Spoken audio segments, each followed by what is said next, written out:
Hi, I'm Monickie Scott.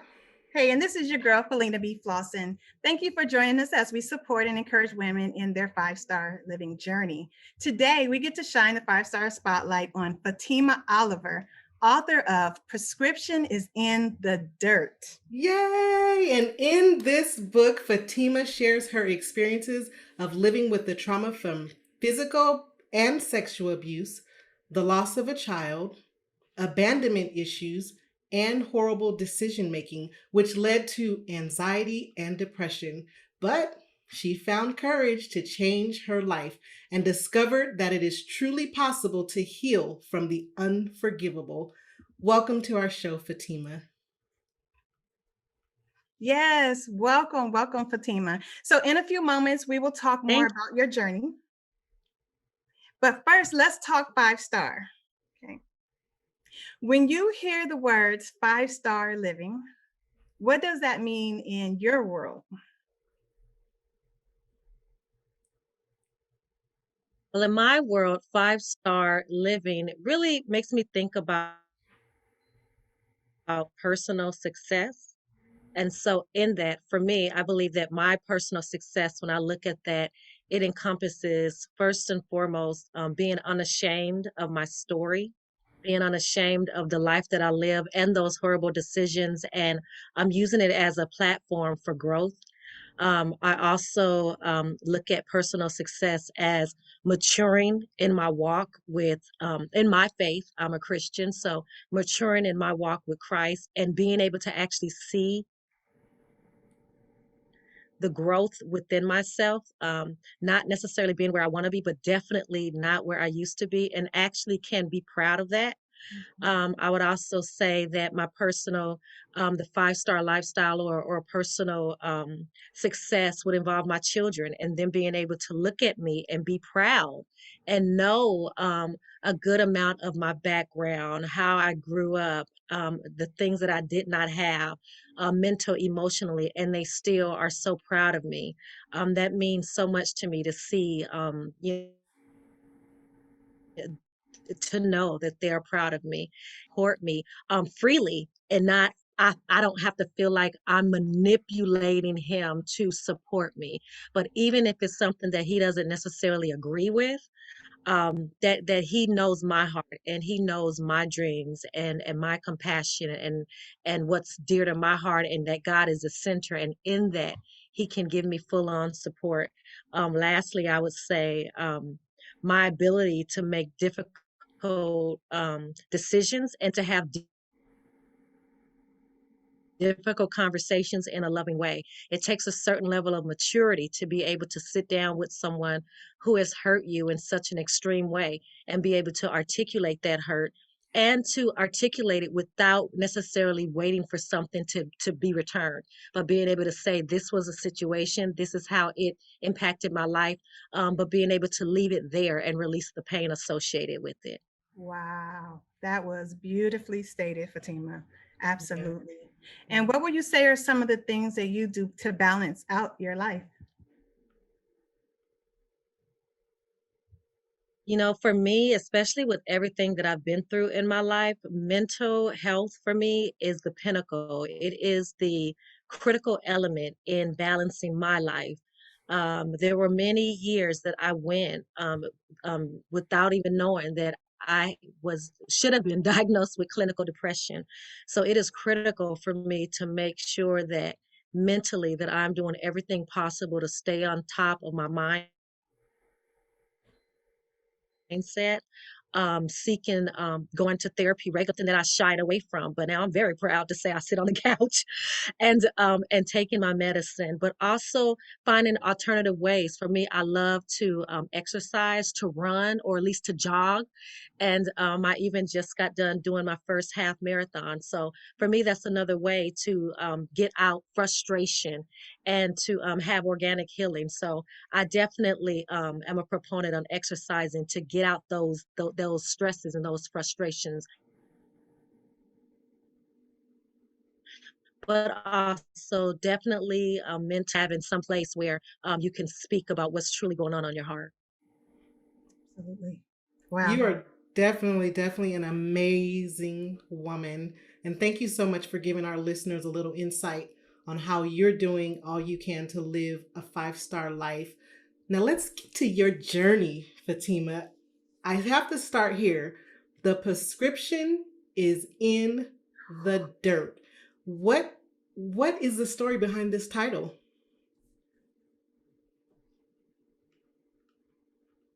Well, I would say so. The prescription is in the dirt. Monickie, what that basically means is when I say the dirt, I mean taboo stuff that we don't really like to talk about, right? The things that we have grown accustomed to, kind of like putting under the rug. What happens in our house stays in our house. And even if it's horrible, detrimental things that have happened, sometimes we don't go get the help for shame because of shame, but also things that could happen in a church. Me being married to someone and we served faithfully in the church, but he was abusing anxiety, the grieving that I went through as losing a child, all of those things, and I'm sure people have other things that they could add to that list.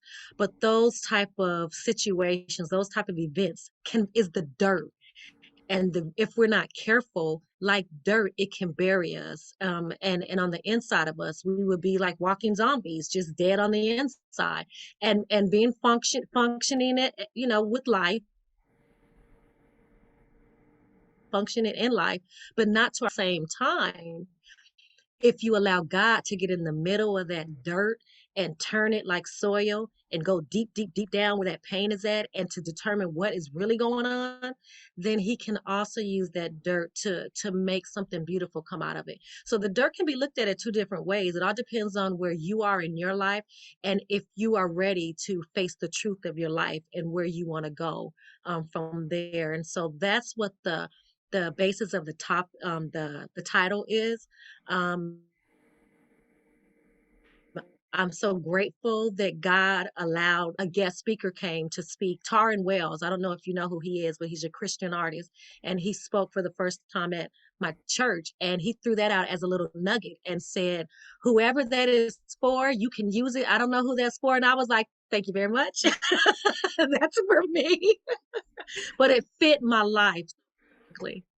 Wow. And that was going to be my question, like what led you to the journey to write a book, but I just found it so interesting that it reminded me of my childhood when they used to tell us don't be airing your dirty laundry and or ooh, you got the dirt on them, but you're saying you took that and turned that into a positive and found a way to share it with the world and enlighten others with it. That is just really amazing. Um, I have to ask, on this journey to finding you, you mentioned there were some baby steps you had to take along the way. What were some of those baby steps to finding you? Yes, for sure. So this was I call them baby steps because these were just things that I learned along the way when I was in that place of being afraid of what I was going to look like on the other side of this. I look at it as a soul healing journey where I really thought I was losing my mind. I was really in a bad place just 2 years ago. And I was so desperate for something to change in my life that it led me to my knees and praying before God and asking him to really help me and giving me the courage to seek out therapy and some but also church Bible study groups with my church. And I found Celebrate Recovery in the midst of me being on medicine. I'd been on medicine for like 10 years before I even got into the place where I was ready to deal with the stuff on the inside. But through the process of taking medicine, through therapy, through Bible study, and my tribe of women that are like-minded women who prayed with me and walked with me, I was able to, for me, find some key things to help me to move forward in this journey, get some extra courage. And one of the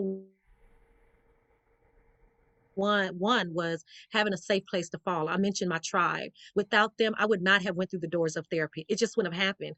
It was those ladies who knew me and have seen my ugliness and loved me anyway, who were able to come and talk with me when I was very, very down and told me, Fatima, we think you should go and get talk therapy. But beyond that, they said, make sure you reach out to me when you have your first session. We want to celebrate with you.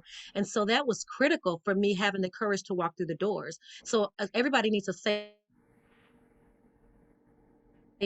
place to fall, and that may not be at least for my husband. It wasn't my relatives. It wasn't some girlfriends that we like to kick it with and go to the club with. It wasn't them. Okay. It was those that really were on the same type of path that I was on. And so everybody, it's critical that everybody finds a safe place to fall. Number two was just basically understanding that although it is okay to not be okay, which we all get there, we all sometimes say, I am messed up. I have definitely been in a place where I said, I can't stand myself. I don't like myself.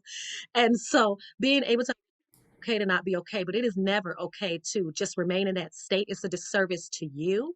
It's a disservice to God, who is trying to pull greatness out of you, and it's a disservice to your family. And I think my third one of the things that I truly had to learn was being able to really face the hard truths about myself and being willing to say that this victim mentality that I have has to change to a victim mindset. And that means facing my truth, facing my life, my bad decisions that were not my fault, facing those too, so that I can put them in the lap of the people they belonged with. But Yeah. being able to truly face myself and say, I deserve better. I want better. I am not the story that people have said over my life. I'm not unworthy. I am not ugly. I am not a danger. I am worthy. God has something for me. And then making up my mind to go for it, no matter how silly Wow. I look. And Yeah. just those are just the baby steps, but they were good enough for me to say, okay, I can continue on my journey. Yeah, absolutely. Wow. With all of that being said, is there anyone in particular that comes to mind, one person that you can give credit to that has made a huge difference in your life? I would definitely say my godfather. I speak about him a lot in my book. When I say my godfather, I don't. It can be hard to determine who that person is when I'm talking about them in the book, but he was actually a part of the couple that found me when I was trying to figure out who God was, and they invited me to their church. They used to come to the restaurant that I worked, and they welcomed me into their church home, and from there helped me to learn about God. And so my godfather, he was one of the people that taught me that the church is a place, it's a spiritual hospital, and that Yeah. there are no perfect people. Yeah, absolutely. And that information definitely, and continue on with my journey and not looking at pastors and preachers and ministers as perfect people, because there are no perfect people. Amen. Amen again. Fatima, there's a person listening right now who's lacking the courage to move forward in their life or follow their dreams. What words of wisdom can you share? I think that we all have to get to a place where our desire to fear of the change. And I think sometimes we get stuck on the process of change and how change is not easy and it's not comfortable, but you can't have growth and change, or I'm sorry, you can't have growth and comfort at the same time. And so whoever is out there, there is contemplating their life, they have something on the inside that's yanking at them and pulling at them to go in a different direction or to push to be greater, you to pursue it and to look into it and just go for it. I mean, sometimes you just have to go for it. If it is pulling at your spirit, meaning your mind, your thoughts, your body, your emotions, you feel it within you that this is the right step, but you're afraid. I'm going to tell you, like my brothers told me, I grew up with all boys and I was the only girl. And our mantra was, my mama didn't raise no punks. Don't punk out on yourself. Absolutely. Okay. Do it. I'm sure that it'll be worth it. And either you will win or you will learn. It's going to be one or the other. So go Yeah, for it. I think you absolutely. just created one of my new hashtags. Don't puck out on yourself. I swear to you, I say that to myself when I'm scared and I'm doing something and I really am scared. I got a good poker face, but when I'm scared, in my head, I'm saying, I ain't no punk. I ain't Right. no punk. Say that. And it works. Mm-hmm. Absolutely. Well, It works. I know it does. Fatima, before we wrap up, is there anything else that you would like to share with the audience, or let them know how they can find you online? Yes, absolutely. So again, my book, The Prescription is in the Dirt, is on Amazon. I guess everything is nowadays, but it's on Amazon in a digital or ebook version and paperback. I really would ask for if there's anything that you heard that was encouraging by me, that you would support me and buy my book. But if you want to chat, if you want to talk about some things, absolutely, you can find me on social media.